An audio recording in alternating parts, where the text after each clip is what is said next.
Well, Stephanie and I met at Eastern Illinois University in 2002.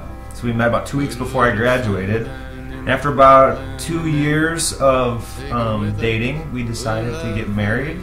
And we got married in August of 2004.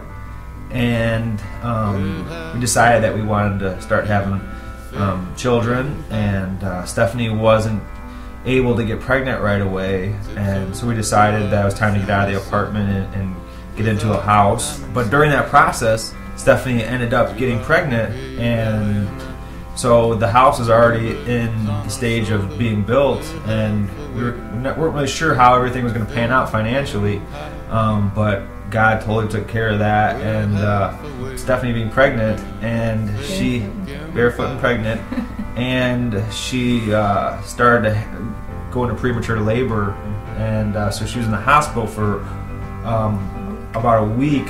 The doctors were trying to keep the baby in, and it was a really tough time because we weren't sure what was going to happen. But God totally took care of it, and Jaden came 2 weeks early, and it was a great delivery.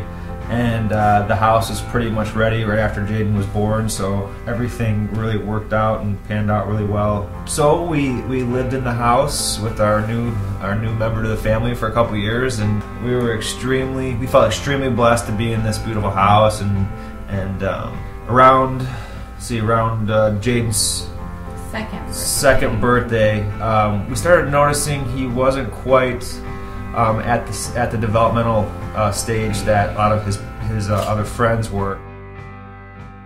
We noticed it most in his speech, and we were still not very concerned because everybody said that was pretty normal. And then we decided to continue to add to our family around the same time and try to get pregnant again. And so at 3, Jaden had his 3-year appointment, and that's when the doctors started putting the pieces together. So I delivered Brooklyn, and October she would have been 1 month, 2 months, around that time.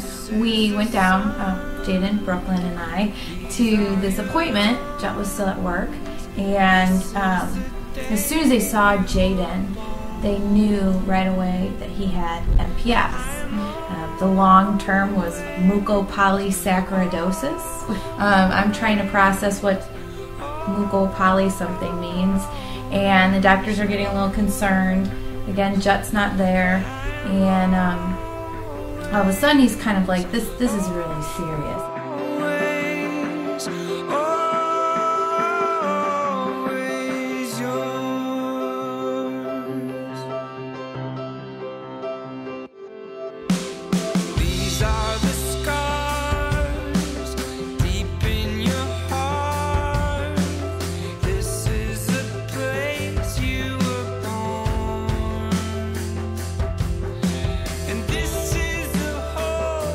So when the kids were diagnosed with Sanfilippo, I had a really hard time letting go of all of the expectations that I had for them.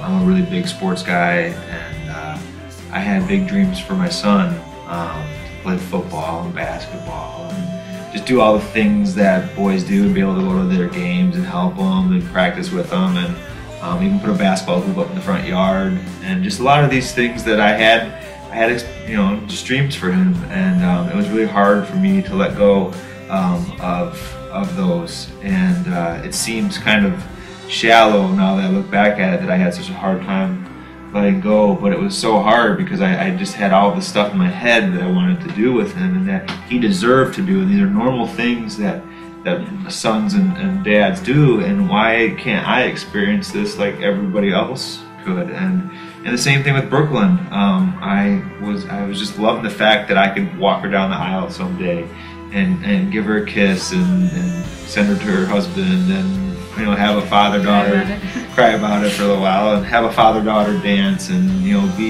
be grandparents, and just these really great things that you look at.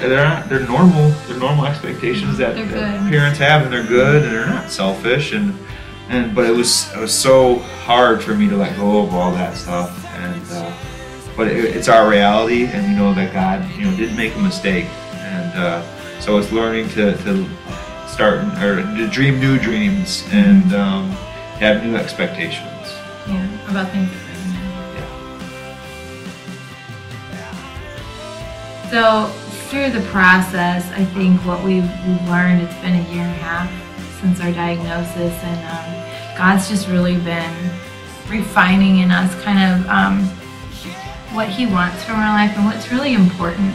And the motto in our house is kind of we don't want to just survive. We don't want to get through this. We want this to make us better, and we want Christ to be the center of our house, and we want to enjoy every moment. And that's something that our kids teach us.